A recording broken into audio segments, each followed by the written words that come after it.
ये देखो शीट थी हमारी V tiger data dot XLS X, open with text editor मत करना, कुछ मत करना, डिफॉल्ट एडिटर भी मत करना, क्या यूज करना, सिस्टम एडिटर।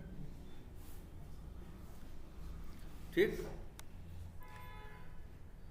इस तरह से तुमको डेटा रखना है। अच्छा, एक बात और, भैया ये टेस्ट केस नहीं है। टेस्ट केस क्या है? अलग चीज है। टेस्ट केस क्या है? अलग चीज है।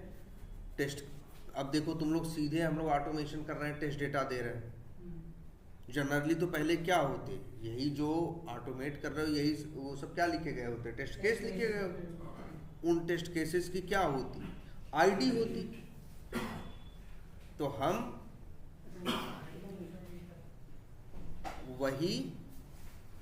वही टेस्ट केसेस क्या कर सकते थे, मतलब वही आईडी यहाँ पे इस्तेमाल कर सकते थे। भाई पहले टेस्ट केस लिखे गए होंगे, टेस्ट केस के पास आईडी होगी, हम उनको ऑटोमेट कर रहे हैं तो वही आईडी हम क्या कर लिए, यूज कर लिए। ठीक है, या फिर ऐसा भी है कि हम लोग 001 से दे रहे हैं कि भाई टेस्ट केस आईडी जो उनकी है वो अपने हिसाब से दिए हैं। अब हम जैसे ऑटोमेट करते जा रहे हैं उनको VT001, VT002, VT003 करके उनका नाम हम दे रहे हैं। तो याद रखना ये टेस्ट केस नहीं है।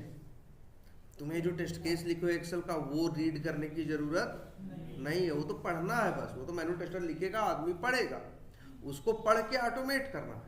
जब ऑटोमेट करेंगे तो वहाँ ऑटोमेशन के स्टेप्स में डेटा की भी रिक्वायरमेंट होगी। कहीं से डिक्रीज कर रहे होगे, कहीं किसी ड्रॉप डाउन में कोई वैल्यू सेलेक्ट कर रहे होगे, कुछ तुम्हारी एक्सपेक्टेड वैल्यू होगी जिसको तुम एक्चुअल से क्या कर रहे होगे, मैच कर रहे होगे। आई बात समझ में? तो ये डेटा कहाँ से आएगा? तो ये सोचा गया ये डेटा स्क्रिप्ट में न रख के कहीं अलग से एक्सेल शीट में रखा जाए। तो ये है, ये टेस्ट केस नहीं है, सिर्फ क्या है, हर टेस्ट केस को ऑटोमेट करने के लिए ऑटोमेशन स्क्रिप्ट बना रहे हो ना, मेथड बना रहे हो ना, ऑटोमेशन स्क्रिप्ट बना रहे हो ना। जो ऑटोमेशन स्क्रिप्ट तुम यहाँ पे वहां पे बना रहे हो, उस ऑटोमेशन स्क्रिप्ट में जो डेटा चाहिए वो यहाँ पे मेंशन कर रहे हो। और क्या है ये, VT_001 और फिर क्या, data name 1, data value 1, data name 2, data value 2।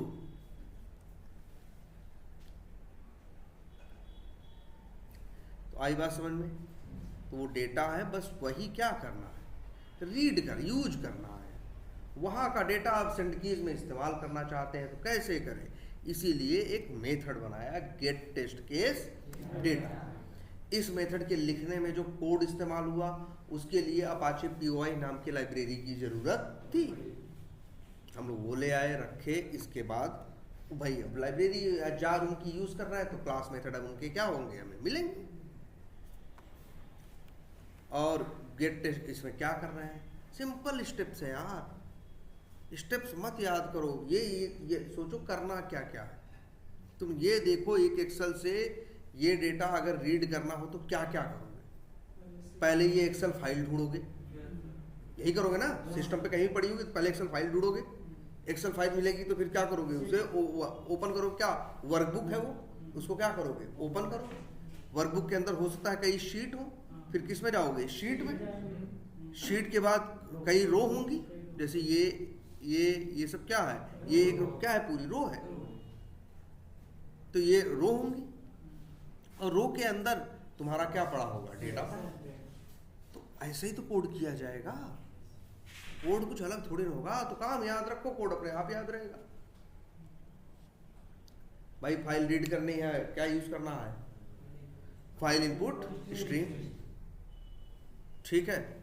और इसके बाद तो बस देख लो ये क्या कर रहे हैं, पहले फाइल को हम क्या कर रहे हैं, अब रीड करने के लिए फाइल इनपुट स्ट्रीम का ऑब्जेक्ट बना रहे हैं। अब तुम कहोगे सर जी ये क्यों बनाना है यार, ये तो हमें भी नहीं पता। बस ये तुम्हें दिमाग में रखना है, ये काम करने के लिए अब ये अप्रोच भी अंदर ले आनी है। हर ये काम करने के लिए इस चीज की जरूरत पड़ेगी। फाइल इनपुट तब भी बताया था ना क्या है, जावा ने बना रखा है, बहुत सी लैंग्वेज नहीं बना रखा है। उनके साथ झंझट होती है, फाइल आप कोड से एक्सेस कर रहे हो तो चाहो तो उसमें लिख भी दो, चाहो तो क्या कर लो, रीड भी कर लो, चाहो तो क्या ये कर लो, राइट भी कर लो डायरेक्ट, तो उसमें रिस्क रहता है ना, गलती से राइट हो गया, चेंज हो गया तब। लेकिन जावा ने अलग अलग सिस्टम बना रखा है, बताया था ना क्या, फिर file input stream, file output stream. बस फाइल इनपुट स्ट्रीम का ऑब्जेक्ट बनाना है, अगर किसी फाइल को क्या करना है, रीड करना है। अक्सर जगह पे कोड ढूंढोगे, अरे आगे जब करोगे काम इसी में तो जगह जगह अलग अलग चीज़ों की जरूरत पड़ेगी, नेट से कोड कई चीज़ों के लिए उठाओगे, देखोगे कि किसी फाइल को रीड कर रहे होंगे तो फाइल इनपुट स्ट्रीम का क्या कर रहे होंगे। और इसके बाद ये क्या कर रहे हैं, कुछ नहीं, बस ये देख रहे हैं कि जो फाइल का नाम है उसमें .xlsx है, क्या बताया था ना, XSF वर्कबुक है और HSSF वर्कबुक है, एक XLSX के लिए है और एक एक्सेल, तो उसी के हिसाब से ऑब्जेक्ट बना रहे हैं। बड़ा बढ़िया डिजाइन किया है इन लोगों ने। देखो क्या बनाया है, वर्कबुक नाम का एक इंटरफेस बनाया है, उसको XLSX के लिए भी करना था काम, उसको XLS के लिए भी काम करना था, दोनों अलग अलग थे, दोनों का कोड अलग अलग था, लेकिन दोनों की फंक्शनैलिटी क्या थी, सेम थी। कितना अच्छा दिमाग लगाया, एक वर्कबुक नाम का इंटरफेस बनाया, उसमें मेथड्स डिक्लेयर किए और दोनों क्लास में इंप्लीमेंट किए। फायदा क्या हुआ, जो वो इंटरफेस है, पेरेंट है, वो इसका ऑब्जेक्ट भी मैनेज कर सकता है और इसका, जिसका ऑब्जेक्ट बनेगा उसका मेथड कॉल होगा, लेकिन दो अलग, जैसे एकदम वही वेब ड्राइवर क्रोम ड्राइवर वाला केस है, सेम वैसा। और बाकी चीज और क्या दिमाग लगाया इन्होंने, एक क्लास थी XSF शीट और एक क्लास है HSSF शीट, लेकिन एक इंटरफेस बना दिया क्या, शीट। भाई फंक्शनैलिटी तो सेम है ना, बस कोड अलग है, उसको करने का काम तो वही करना है ना, चाहे XLS हो चाहे XLSX हो। बस क्या किया, फाइल के नाम में से ये निकाल लिया कि किस टाइप की फाइल है, उसके हिसाब से XSF वर्कबुक या HSF वर्कबुक का ऑब्जेक्ट बना लिया, लेकिन रखा जिस वेरिएबल में उसका टाइप क्या रखा, वर्कबुक पेरेंट। फिर workbook object dot gate sheet किया, शीट का नाम भेजा, शीट अच्छा शीट भी क्या है, इंटरफेस है। फिर गेट रो क्या किया, 2 भेजा, तो क्या मिल गई, कितना सही है सब। वर्कबुक से पहुंचे कहाँ, शीट पे, शीट से कहाँ पहुंचे, रो पे, शीट से कहाँ पहुंचे, रो पे। भाई यही तो करते हो ना, पहले वर्कबुक फाइल है, फाइल के बाद वर्कबुक है, वर्कबुक के बाद क्या है, शीट है, शीट के बाद क्या है, रो है, वही तो कर रहे हैं, कुछ अलग कर रहे हैं। रो का नंबर भेजे, रो का ऑब्जेक्ट मिल गया, रो के अंदर कितनी सेल में डेटा है निकालना है, तो ये मेथड कॉल करिए गेट लास्ट सेल, इससे पता चल गया क्या, सेल काउंट। 2 यहाँ क्यों भेजे, 2 इसलिए भेजे क्योंकि हमको इस रो का डेटा चाहिए था ना, क्लियर है। अगर हमको इसका चाहिए होता तो क्या भेजते, हाँ इसका 4 भेजते, इंडेक्स। ये देखो, ये इस वाले चक्कर मत पड़ो, ये जो 5 लिखा है मतलब 5वीं रो है, तो इसका इंडेक्स नंबर क्या होगा, 4 होगा, क्लियर है। और इसके बाद उस रो के अंदर रो का रेफरेंस लिया, रो का ऑब्जेक्ट लिया, रो के अंदर सेल का काउंट निकाला, और इसके बाद एक क्या लगा दिया, लूप लगा दिया, और क्या किया, कुछ नहीं। और इसके बाद अब लूप लगाया है तो डेटा क्या करना है, रीड करना है। लूप लगाने में ये लिख लेना, लूप लगाने में भी दिमाग लगाया, देखा कि मेरा ये 3 चीज तो हर टेस्ट केस में होती ही है, serial number, test case ID और टेस्ट केस नेम। ये कोई मेरा टेस्ट डेटा नहीं है, ये तो टेस्ट डेटा की रो को पहचानने के लिए है, असली डेटा तो कहाँ है, आगे है ना।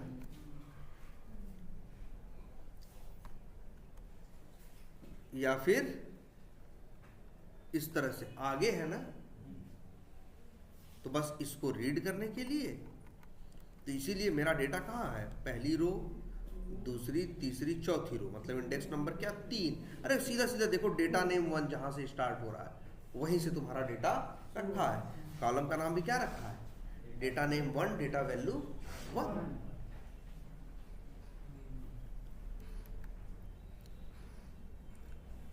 और इसके बाद तो भाई बस देखो, एक छोटा सा क्या लगाया, लूप लगाया।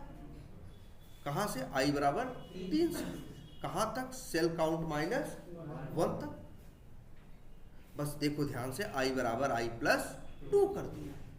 रीजन ये था कि डेटा हम उठाना चाहते थे, लेकिन 2 डेटा एक साथ उठाना चाहते थे। जब एक बार में ही 2 डेटा उठा लिए तो अगली बार तो यहां से डेटा उठाना होगा ना।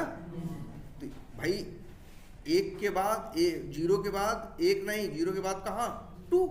देखो ऐसे कर रहा है, पहले लूप के चक्कर में 0 और 1 उठा रहा है, दूसरे में 1 और 0 और 1, इसमें 2 और 3, यहाँ पे 4 और 5। तो लूप कैसे चलेगा, इसीलिए तो लूप पे क्या किया, i = i प्लस 2, जिससे कि, और देखो सिर्फ i प्लस 2 करने से 2 का डेटा नहीं रीड कर लिया। देखो ध्यान से, हमने दोनों का डेटा रीड करने के लिए कोड भी लिखा। हमने यहां देखो i भेजा और यहां देखो क्या भेजा, i + 1। जो मेरा यहां है वो क्या है, डेटा नेम, और उसके सामने जो है वो क्या है, डेटा वैल्यू। तो i पे जो है वो डेटा नेम है, और इस पे जो है वो क्या है, i + 1 पे है जो वो क्या है, डेटा वैल्यू। तो भैया हमने क्या किया, ध्यान से देखो, हमने दोनों का ऑब्जेक्ट बनाया। देखो याद रखना, किसी भी सेल से डेटा लेने के लिए एक मेथड यूज करना आता है, रो का ऑब्जेक्ट डॉट गेट सेल। पहले गेट सेल करोगे तो सेल का ऑब्जेक्ट मिलेगा, तब मेथड कॉल करोगे get string cell value, get numeric cell value. सारी फालतू की बातें कब आएंगी, उसके बाद। तुमको इस दोनों से रीड करना था ना, इसी वजह से हमने क्या किया, पहले गेट सेल किया इसके लिए, फिर किया गेट सेल किसके लिए, आगे वाले के लिए। तभी देखो यहाँ i भेजा, यहाँ क्या भेजा, i + 1। ये सेल ओबीजे डेटा नेम है, ये सेल ओबीजे डेटा वैल्यू, इन दोनों का सेल ऑब्जेक्ट। इतने से ही बात नहीं बनती भाई। देखो डेटा नेम का भी कौन सा मेथड कॉल किया, गेट स्ट्रिंग सेल वैल्यू, और डेटा वैल्यू का भी कौन सा मेथड कॉल किया, गेट स्ट्रिंग सेल वैल्यू। तो मिला ना, क्या नेम है किसका, सेल डेटा नेम, जो वेरिएबल हम इसके लिए दे रहे हैं, ये डेटा नेम, इसमें ये आया, इसमें ये आया। यही तो हम चाहते थे। ये मैप में, मैप यार कितनी बेस्ट चीज है, डेटा नाम पे रखा जा सकता है। अब हम लोग क्या कितना अच्छा किए, डेटा नेम को एज ए क्या इस्तेमाल कर लिए, की, और डेटा वैल्यू को इस्तेमाल कर लिए क्या, एज अ वैल्यू। तो कितना बढ़िया रहेगा। कल को यूज करना रहेगा स्क्रिप्ट में, तो मैप लेंगे, मेथड कॉल करेंगे कौन सा, गेट, भेजेंगे की नेम मतलब डेटा नेम, और मिल जाएगा क्या, डेटा वैल्यू। उसको जहां मन जैसे तैसे क्या करेंगे, इस्तेमाल करेंगे। आ रही बात समझ में। तो बस उसके लिए क्या किया, लेकिन उसमें ये भी देखा भाई, देखो ये कलर वलर कर दिया, बड़ा अच्छा कलर किया, बड़ा सही लगा। इस तरह से हर पेयर को क्या कर दिया, अलग अलग कर दिया ना, ठीक है, बढ़िया है। लेकिन कुछ रो बेवजह क्या हो जाएंगी, सफेद दिखेगा तब भी बहुत बेवजह क्या हो जाएंगे, एक्टिवेटेड हो जाएंगे, वो भी काउंट में आने लगेंगी। हमको तो पता है जो मेरा डेटा रहेगा वो कैसे रहेगा, ऐसे रहेगा सीक्वेंस में, data name, data value, data name, data value, data name, data value, ऐसे ऐसे करके डेटा रहेगा। इसके बाद तो डेटा नहीं है ना, इसको रख के क्या करोगे, इसके बाद रख के क्या करोगे, हो सकता है ये भी एक्टिवेटेड हो, या गलती से कुछ लिख गया हो, तो सीधा ये चेक करता है ऐसा। जब रीड करेगा, जैसे ही देखेगा डेटा नेम क्या है, ब्लैंक है, तब समझ जाएगा कि आगे डेटा नहीं है। क्लियर है ये। तो बस इसीलिए एक कंडीशन और लगा दी थी। ये अगर डेटा नेम की वैल्यू क्या हो, डेटा नेम क्या हो, ब्लैंक, डेटा नेम ब्लैंक हो तो भैया ब्रेक कर जाओ, अब डेटा नहीं है। तुम कहो गलती से कर दे तो भैया गलती की हो तो भुगतो, है ना। तो इसलिए भाई आप इस तरह से डेटा प्रोवाइड करते चले जाओ। और अच्छा, अब वो डेटा ऐड करना था, इसलिए कितनी बढ़िया चीज की क्या लिख बनाया है, map, hash map. Hash map का ऑब्जेक्ट बनाया, बनाने के बाद उसको एक वेरिएबल में क्या किया, स्टोर किया। और स्टोर करने के बाद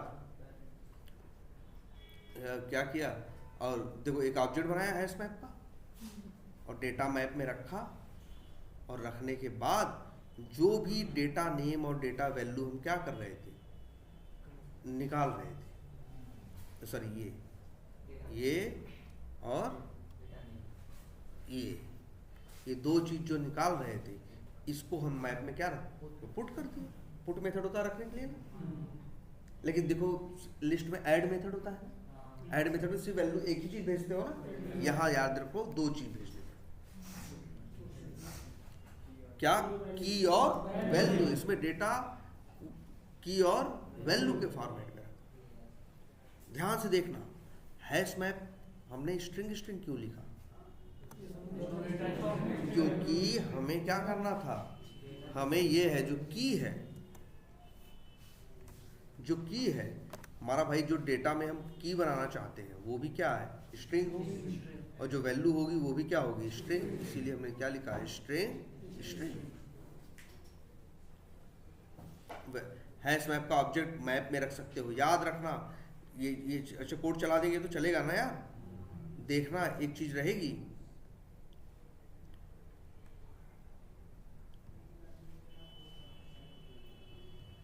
जरा डिबग कर लो यार, तुम लोग पता नहीं क्या सीखते हो, बस कुछ नहीं करना, 10-5 बार डिबग करके लिख दो, 1 घंटे काम है वो भी नहीं है, बस 10-5 बार क्या कर लो, कोड को डिबग कर लो, अपने आप सब दिख जाता है क्या हो रहा है क्या नहीं हो रहा। लो पूरा रीड होके आ गया। अब एक फीचर ये देखो, अच्छा भेजा था ये, ओके क्या भेजा था यहाँ पे,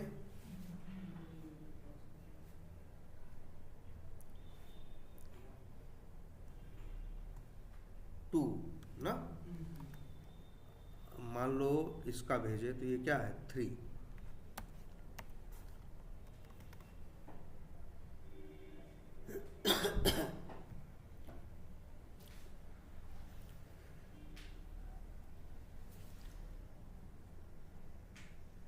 ये देखो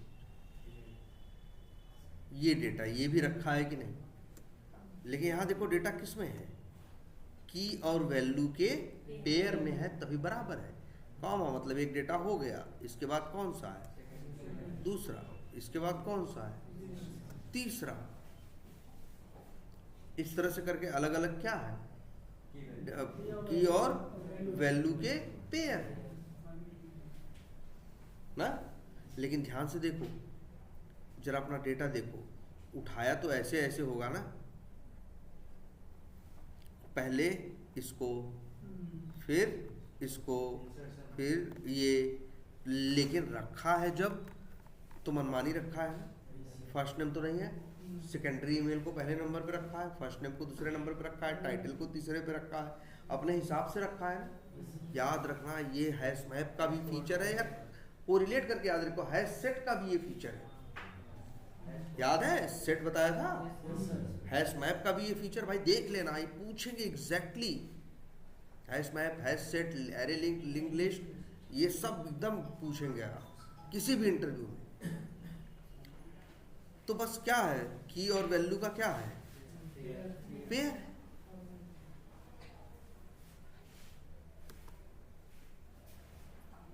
तो बस तुम क्या किए, ये जो, लेकिन देख रहे हो इंसर्शन ऑर्डर मेंटेन नहीं है। ऐसा नहीं है कि जो चीज पहले नंबर पे डाली गई है वो पहले ही नंबर पे है ना। देख रहे हो सेकेंडरी ईमेल पहले नंबर पे है कि नहीं, ऐसे तो सेट भी करता है, ये हैश मैप है।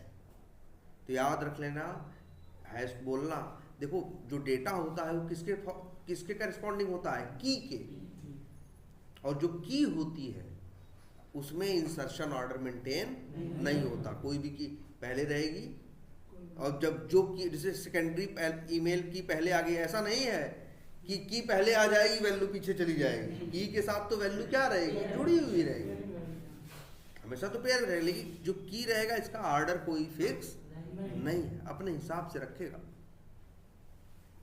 क्लियर है? अब इसको जरा क्या करते हैं, और अच्छा, लेकिन अगर देखो, अगर हम यही लिख दें,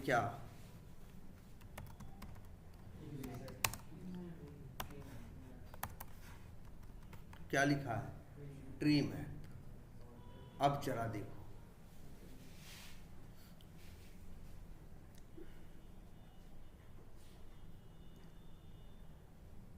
अब देखो, अब भी डेटा है, अब लेकिन जितनी की है वो शॉर्टेड है।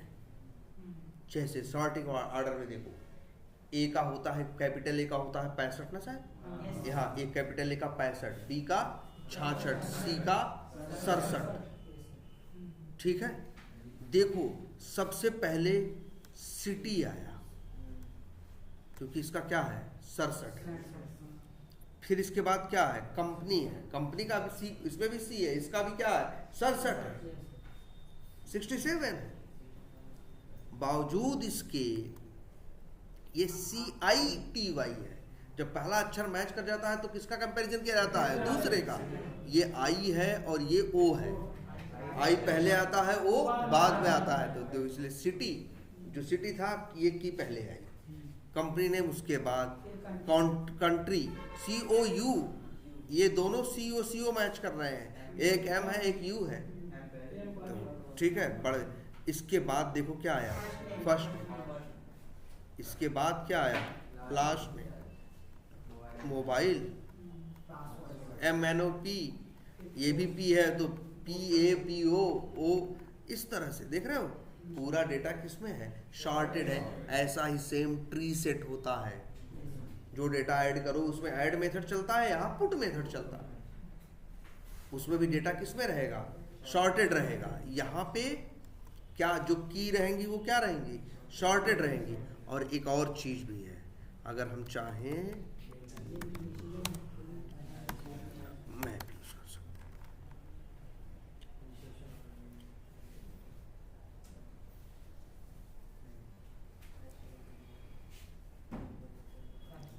First name last name company title, ऐसे ही तो लिखे हो, first name last name company है ना, इसके बाद टाइटल इस तरह से रखेगा। तो ऐसा ही सेम कौन होता है, जैसे यहाँ पे क्या है, लिंक्ड हैश मैप है, वहां लिंक्ड हैश सेट है, याद रहेगा।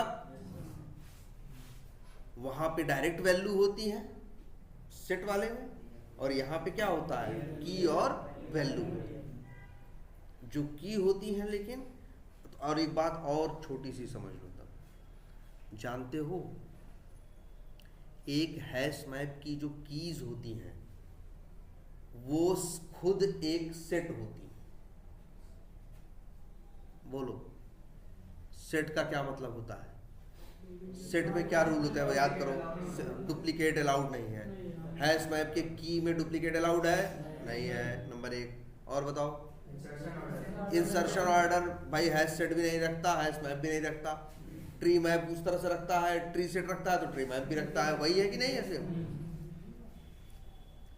और तो वही तो कह रहे हैं न डुप्लीकेट। और तो इसी वजह से ये जो है तुम्हारा मैप है, जो तुम्हारा क्या है मैप है, उसकी जो कीज है खुद एक सेट है, सेम सेट नहीं है। अरे यार यहां तक कि चलो ये भी देखो, तब हैश मैप का एक मेथड होता है यार, बड़ा अच्छा मेथड, और उस मेथड का नाम होता है डॉट की सेट। याद रखना, रिटर्न क्या कर रहा है, सेट स्ट्रिंग। जानते हो क्या देगा, सारी कीज दे देगा। जैसे जो अगर हमें सारी कीज चाहिए, सिर्फ। वैसे तो हमें वैल्यू चाहिए, तो की का नाम दो, वैल्यू मिली। हम पहले सारी कीज चाहते हैं, 10 20 25 जितनी कीज है सारी कीज मिल जाए, वैल्यू नहीं चाहिए हमें, क्या चाहिए, कीज चाहिए। तब हम लोग यूज करते हैं ये मेथड की सेट। अच्छा ये बताओ, चलो हाँ ये भी चीज छोटी सी देख लो। तब ये सभी लोग बताओ, ये देखो तुम्हारे आँख के सामने है, मैप में डेटा है ना, आया है ना, प्रिंट करके दिखाओ सारा डेटा मैप का।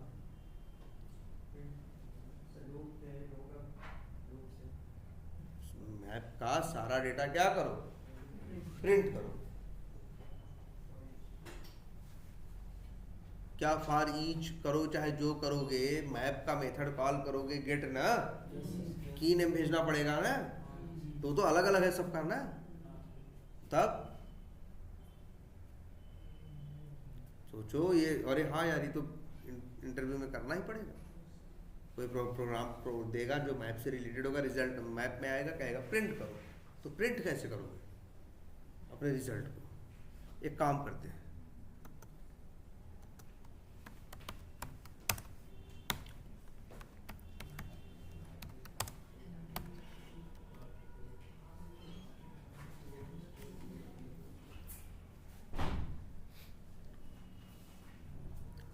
वैसे तो मैप पूरा कर दिए तो आ गया, ठीक है, मैप के अंदर जो था। लेकिन मान लो इस तरह से नहीं कर रहा है, वो कह रहा है एक एक डेटा अलग अलग क्या करो, प्रिंट करो। वो तो कामा कामा करके आ गया, वो कह रहा नहीं अलग अलग प्रॉपर क्या करो, सारा डेटा क्या करो, जो आया था रिजल्ट देखो, ऐसे ही आ गया ना, कामा लगा के वही पूरा मैप जो था करली ब्रैकेट वाला, वो पूरा कॉपी करके क्या कर दिया, पेस्ट कर दिया। हमको अलग अलग चाहिए, एक रो में इसका एक रहे, अगली रो में दूसरा, अगली रो में तीसरा। एक तो रास्ता ये है, मान लो मैप में 20 की और 20 वैल्यू है, तो 20 लाइन में 20 मेथड कॉल करें, 20 बार गेट मेथड कॉल करें और 20 बार अलग अलग की नेम भेजे, अलग अलग वैल्यू क्या करें, पा जाए और उन्हें क्या करें, प्रिंट करें। या फिर हम इसी data map dot method call करें, कॉल की सेट, और ये दे देगा हमको उसकी सारी कीज, और किस फॉर्मेट में बता रहा है, सेट स्ट्रिंग। लो भाई, सेट और क्या सब तो बता रहा है, लिख देते हैं क्या, कीज।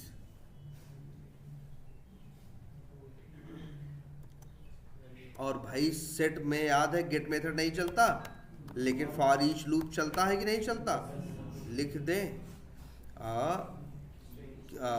भाई कीज किस टाइप की है, स्ट्रिंग टाइप की, तो इसमें से निकालेंगे तो क्या मिलेगा, स्ट्रिंग, स्ट्रिंग की कोलन कीज। और अब चाहे तो कीज डॉट कीज नहीं की, अब एक एक करके की आएगा कि नहीं आएगा बताओ। अब इसके बाद लिखें यही डेटा मैप डॉट मेथड कौन से कॉल करें, गेट, और भेज दें क्या, की। और एक एक करके तो क्या मिलेंगी हमें, अच्छा सॉरी यार, की तो हमें मिली गई थी। जब गेट की करेंगे तो की क्या मिलेगी, वैल्यू, स्ट्रिंग लिख लेते हैं वैल्यू, और इसे क्या करते हैं, प्रिंट कर देते हैं।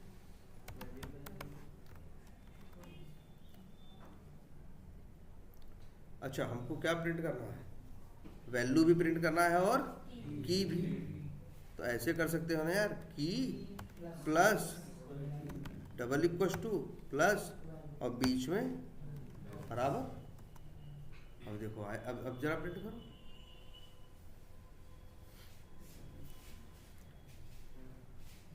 सही है कि नहीं, ओ सॉरी, दो बार हुआ है ना, ये वाला तो पहले क्या करो, हटा दो, और अब चलाओ।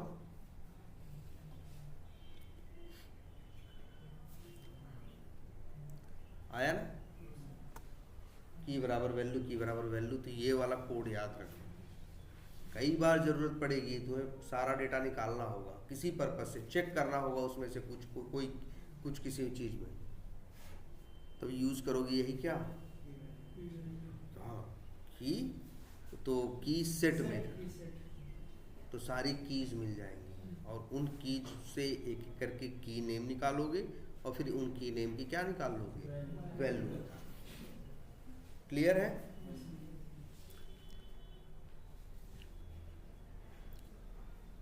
तो चलो ये तो हो गया ये सब। लेकिन अभी एक छोटी सी कमी थी, हमने गेट रो में क्या लिखा था, ध्यान से देखो, 3 दिया है, 2 दिया है, 4 दिया है। एक तो सबसे बड़ा रिस्क तो यही है यार, कल को कोई नया डेटा ऐड करेगा, मान लो कोई एक रो यहीं पे ऐड कर दे, और यहीं पे क्या करे, एक और इंसर्ट कर दे, एक और रो बना दे, और उसका नाम रख दे क्या, 12।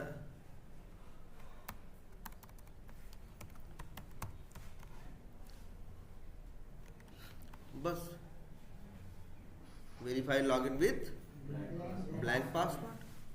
तो अब तो इसका जो नंबर था 3 से 4 था, पहले चौथे 3 इंडेक्स नंबर दे रहे थे ना, अब क्या देंगे, 4 देंगे, क्योंकि 5वें में है, 5वें के लिए क्या देंगे, 4 देंगे। तो इंडेक्स नंबर तो बदल गया ना, अब तो गलत डेटा लेके आएगा ना। तो इससे बचने, जैसे अभी हम तुमसे कहें कि लोड टेस्ट केस ये है और डेटा इस शीट में रखा है, टेस्ट केस की आईडी ये है, तुम क्या करोगे, टेस्ट केस की आईडी क्या करोगे, देखोगे, वहां आके फिर क्या करोगे, इस कॉलम के अंदर इस डेटा को क्या करोगे, देखो ध्यान से, मैच करोगे कि नहीं। जैसे तुमसे कोई कहेगा, मान लो ये स्क्रिप्ट है, ये टेस्ट केस रन करने के लिए कहा जाए, वेरीफाई लीड वाला, ठीक। जब ये कहा जाएगा तो, और इसमें बताया जाए VT00, देखो यहाँ गलत लिखा गया है, या तो इनको VT00, यहाँ देखो अलग है ना, वेरीफाई कौन सा है ये, विद रिक्वायर्ड फील्ड्स, ये है, और VT004, ये अच्छा हम लोग अंडरस्कोर नहीं लगाए हैं ना, तो वहाँ भी अंडरस्कोर मत लगाओ। और ये इसका नंबर अगर VT004 है टेस्ट केस का, सारे अंडरस्कोर हटा दें,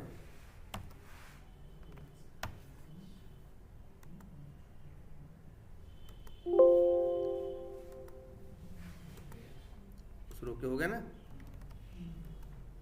और यहाँ पे दो, इसका नाम भी रखो VT004 ना। अब ये टेस्ट केस है, ये रन करना है, इसका डेटा कहाँ है, 7वीं रो पे है, और इसका भी कुछ फिक्स नहीं है, कोई इधर उधर कर दिया तो डेटा क्या हो जाएगा, रोज चेंज हो जाएगा। अब तुमसे कोई कहेगा कि इस टेस्ट केस के लिए डेटा उठाओ, तुम आदमी हो, तुम क्या करोगे, टेस्ट केस की आईडी पकड़ोगे VT004, फिर यहाँ पहुँचोगे। पागल नहीं हो कि इधर उधर देखने लगोगे, क्या इधर देखने लगोगे क्या, तुम बस अपना देखोगे कॉलम टेस्ट केस आईडी कहाँ है, मिल गई, फिर इसके अंदर आओगे और एक एक करके वहाँ भाई पढ़ना शुरू करोगे। तुम्हारे दिमाग में चल रहा है VT004 होना चाहिए, ये देखे नहीं है, ये देखे, ये देखे, ये देखे, फिर जब ये देखोगे तो क्या हो जाओगे, रुक जाओगे ना। तो अगर ये अप्रोच लेके चलोगे तो ये चाहे हम आगे करें, चाहे हम क्या करें, पीछे करें, इससे कोई फर्क नहीं पड़ेगा। तो यही सेम अप्रोच तुम्हारे कोड को भी लानी पड़ेगी। कहाँ है कोड, ये है ना, जो यहाँ 2-3 लिख रहे हो, पहली बात तो 2-3 लिखना ही नहीं भाई, नाम दे रहा है। यहाँ हम चाहते हैं मतलब हम चाहते हैं कि भाई हम यहाँ ऐसा नहीं कि 3 दे, ध्यान से देखो, हमको यहाँ क्या करना है, कोड लिखना। वो कोड अभी हमने नहीं लिखा है, जो ये 2 3 हम कर रहे हैं ना, हम 2 3 ना लिखें, हम नाम के बेसिस पे जाएं और ढूंढें वो रो कहाँ है और उसका नंबर निकालें, फिर उसी नंबर को यहाँ पे हम क्या करें, यूज करें। आई बात समझ में? ये लिख देना सही नहीं है तो बड़ा गड़बड़ है, कुछ भी इधर उधर होगा, ये तुम्हारा चलेगा ही नहीं। इस टेस्ट केस का डेटा उसमें इस्तेमाल करेगा, उसका इसमें कर, सब उड़ गोबर कर देगा। तो इसके अंदर ये क्वालिटी होनी चाहिए कि ये पता कर सके। तो ये इसके अंदर कोई क्वालिटी थोड़ी, तो क्वालिटी डालोगे ना, लिखोगे ना, अब तुमको इस बात के लिए लॉजिक लिखना पड़ेगा कि तुम्हारा कोड ये पता कर सके कि डेटा किस रो में है और किसके बेसिस पे, टेस्ट केस आईडी के बेसिस पे। तो इसीलिए ध्यान से देखो, शीट है ना मेरे पास, ध्यान से देखो हम क्या कर रहे हैं। एक फॉर लूप लगा रहे हैं और इसके बाद इंट i इक्वल टू 0 नहीं लिख रहे हैं, 0 नहीं लिख रहे हैं। टेस्ट केस आईडी ये तो कॉलम है ना, डेटा तो कहाँ से चालू है, आगे से ना। तो चाहो तो 1 से लिखे या मन करे 0 से ही लिखे, कौन सा मैच कर जाएगा, ठीक है। वैसे चाहो तो 1 से लिखो तो ज़्यादा अच्छा है, नहीं तो 0 से भी लिख सकते हो। फिर i is less than or equal to कहाँ तक, जितनी टोटल रो है। तो sheet OBJ dot get last row num, ये बताता है शीट के अंदर कितनी रो है। भाई देखो, तुमको क्या करोगे, पागल हो कि पूरे सेल में घूमोगे? तुम्हारे काम की चीज तो कहाँ है, यही है ना। यहाँ पे क्या देख रहे हो, रो का नंबर बदल रहा है ना। VT001 अलग रो में है, VT0011 अलग रो में है, ये अलग रो में है। सबकी रो क्या है, रो नंबर क्या है, ये अलग है। ये रो अलग है, ये रो अलग है। तो देखो ध्यान से, इसलिए लूप लगा रहे हैं कहाँ, 0 से लेके सारी रो, और फिर यहाँ लिख देते हैं i प्लस प्लस। अब देखो बड़ा सिंपल सा, शीट ओबीजे डॉट गेट, क्या मेथड कॉल किया, रो, और यहाँ भेज दिया क्या, i, और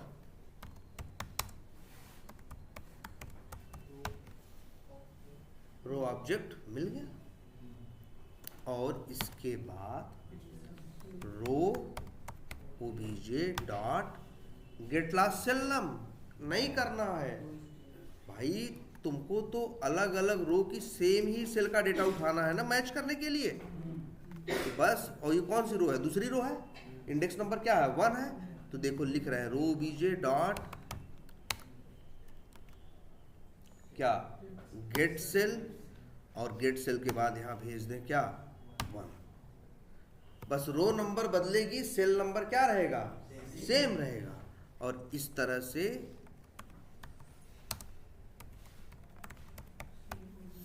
और यहां याद रखते हो ना वो वाला कौन सा,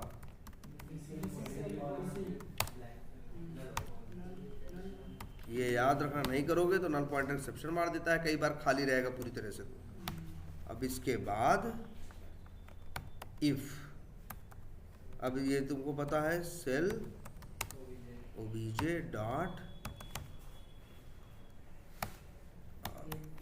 गेट स्ट्रिंग सेल वैल्यू, और ये हो गया स्ट्रिंग सेल डेटा।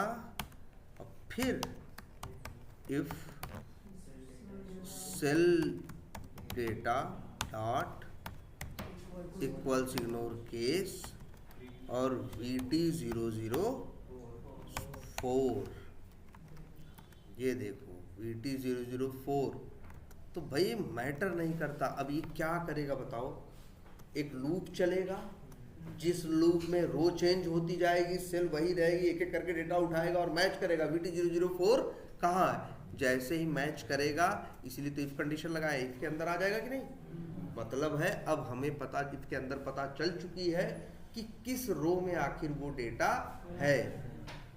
हम यही लिख देते हैं int row number. By default रख देते हैं क्या 0 और रो नंबर को हम रख देते हैं क्या रो नंबर। बाय डिफॉल्ट 0 है। इफ के अंदर कब जाएगा जब उसके काम की रो उसको मिल जाएगी, जब उसे पता चल जाएगा कि इसी रो की, भाई देखो क्या कर रहा है, अलग अलग रो का डेटा क्या कर रहा है, ये उठा रहा है। अलग अलग रो का डेटा क्या कर रहा है उठा रहा है। जैसे कौन सा डेटा, ये वाला, ये और मैच कर रहा है। जैसे ही मैच करेगा तुम क्या करोगे, रुक जाओगे ना, भाई हो गया। तो वही देखो इसीलिए इफ कर लगाया। इफ के अंदर हमेशा नहीं जाएगा, तब जाएगा जब सेल डेटा क्या करेगा मैच करेगा। और तब हम रो नंबर जो 0 था वहां पे डाल देंगे आई की वैल्यू और कहेंगे अब लूप में फालतू घूमने का मतलब नहीं है, बाहर निकलो, काम हो गया। और बस ये रो नंबर हम यहाँ क्या कर देंगे, पास कर देंगे। अब परफेक्ट है जी कोड। अब कोई बंदा कोड क्या करे, ऊपर नीचे करे, इससे कोई फर्क भाई। ये देखो ये चीज तो बदलने वाली है नहीं, बस यही होगा ना, कोई नया डेटा कहीं ऐड कर देगा या कुछ कर देगा तो फर्क नहीं पड़ता। आपका कोड इतना खुद सक्षम है कि टेस्ट केस आईडी के बेसिस पे पता लगा लेता है डेटा कहाँ, किस रो में डेटा है, और उस रो नंबर को फिर यहाँ गेट रो मेथड में क्या कर लेता है, यूज कर लेता है। तो ये अच्छा है ना, चला के देखो। VT004 का डेटा आएगा, उसको ऊपर रखो, चाहे क्या आया भाई, सही है, अच्छा सही है ना। बस यही था, डेटा के 2 पेयर थे, ज्यादा तो थे। क्लियर है, कोई कंफ्यूजन?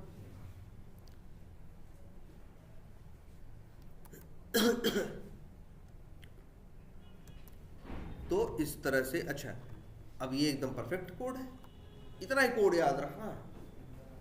और कहो बहुत मुश्किल नहीं है, लिख लो क्या क्या कर रहे हो हर लाइन, ठीक है, और क्यों लिख रहे हो वो लाइन। अच्छा अभी देखो क्या छोटी सी गड़बड़ है। गड़बड़ नंबर 1 कि भाई जो ये है हार्ड कोडेड है ना यार, तो हर टेस्ट केस में तो ये मेथड यूज होगा ना, तो भाई इसको हार्ड कोडेड मत करो।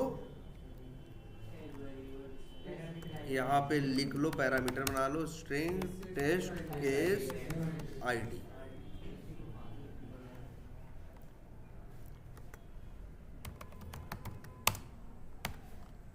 लो जी, अब मेथड परफेक्ट हो गया। जहां कॉल करना है वहां कॉल करके दे। अच्छा ये फाइल का पाथ वैसे हर टेस्ट केस के लिए क्या रहेगा, सेम ही रहेगा, एक ही शीट के अंदर तो सब मैनेज हो जाने वाला है ना। चलो ठीक है, अभी लिखा ही रहने देते। और बताओ क्या है ये, क्यों एरर? अच्छा इसका नाम क्या हो गया है, VT00 ना, यहाँ कहाँ पैरामीटर नाम बदल गया है ना। और बताओ क्या है, ये है टेस्ट केस कहाँ है, लीड्स टेस्ट स्क्रिप्ट। कौन सा टेस्ट केस है भाई? अच्छा यहाँ पैरामीटर भेजना है, और भेजना क्या है, टेस्ट केस आईडी। ये कौन सा टेस्ट केस है, VT004 ना, यही वाला है ना। तो इसी की आईडी क्या करो, कॉपी करके भेज देना। अब तुम्हारा मेथड एकदम क्या है, सही है। अब कोई और टेस्ट केस ऑटोमेटेड है नहीं, मान लो कोई और होता,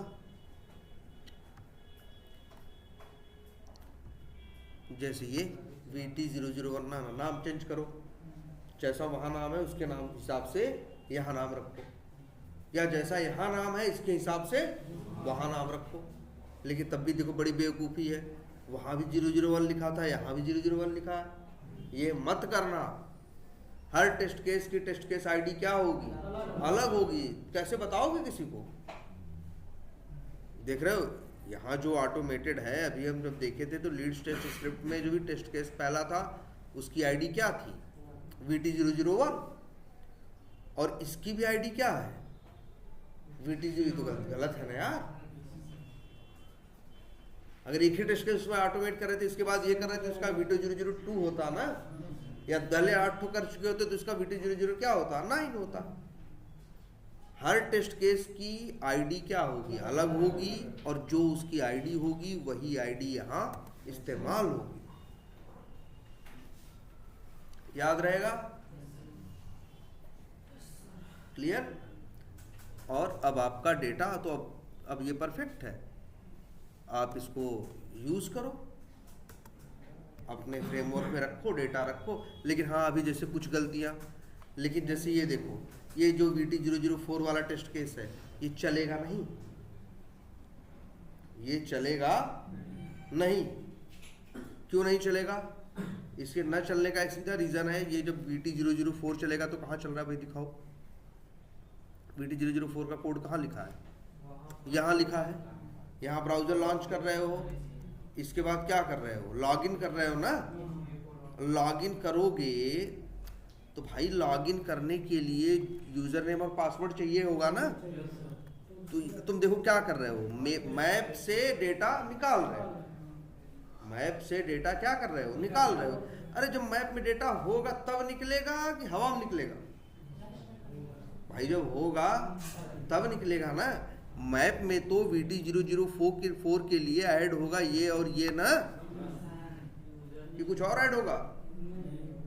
यही चार चीज क्या होगी, ऐड होगी ना। फिर और इसमें अब तो यूजर ने पासवर्ड, भाई तुम पास कर रहे हो कि जिसको चला के देखते हैं।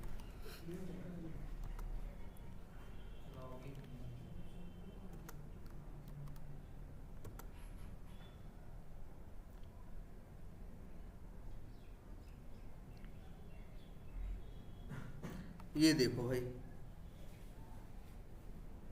डेटा तो आ गया, रुको,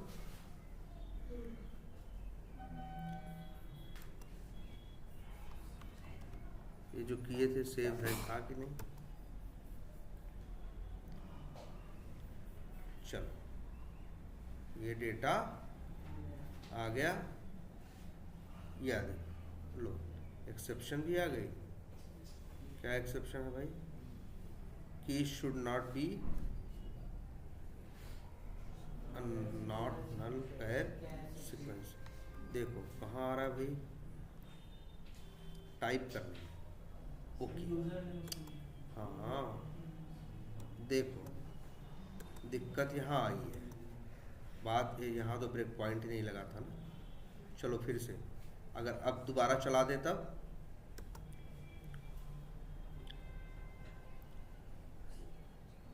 रनर कहाँ है, लो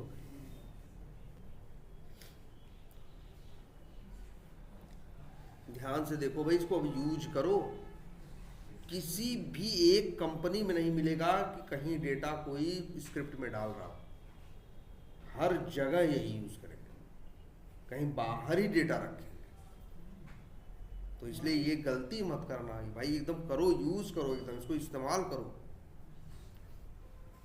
अब देखो मैप में है ना, क्या क्या है, लास्ट नेम और कंपनी नेम। तुमको पहले सीधे लास्ट नेम कंपनी नेम डाल दोगे, पहले क्या करोगे, लॉगिन करोगे ना। तो अब यहाँ तुम लिख रहे हो, देखो अब गेट यूजर नेम भेज रहे हो, की नेम पाओगे? जब है ही नहीं तो कहाँ से पाओगे? तो यूजर नेम वैल्यू क्या आई, नल आई, एरर नहीं देगा, क्या दे देगा, अगर उस नाम की नहीं होगी तो नल दे देगा। अब सेंड कीज में अंदर यूजर नेम मेथड में क्या जा रहा होगा, नल जा रहा होगा। अब भैया पहले नाम बदलो यार, बड़ा वाहियात नाम रखो, नाम ऐसे नहीं रखते। यूजर नेम क्यों, कुछ कर रहे हो ना, इंटर यूजर नेम रखो, इंटर पासवर्ड रखो, पता ही नहीं चल रहा है नेम है कि एलिमेंट है, ठीक है। तो यूजर नेम, तो यह इस मेथड के अंदर भाई नल जाओगे तो जब ये यूजर नेम मेथड के यहाँ पे ये इस मेथड के अंदर ये कर रहे हैं क्या, टाइप या सेंड जो भी कर रहे हैं, सेंड कीज कर रहे हैं, नल वैल्यू सेंड कीज कहाँ से होगी, नहीं होगी ना। तभी क्या आई थी, एक्सेप्शन आई थी। आई बात समझ में? तो भाई इनकी गलती क्या है, इनकी ये गलती है कि इनको जाना चाहिए और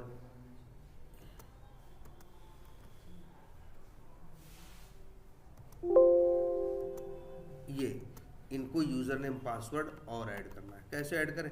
ठीक है, एक बात बताइए ना हमने आपको कि आप यहाँ भी ऐड कर दोगे तो कोई फर्क, ऐसा मत सोचना कि पहले ही ऐड करना है।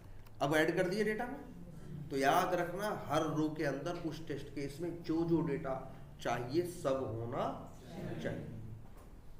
क्लियर रहेगा? तो भाई इसको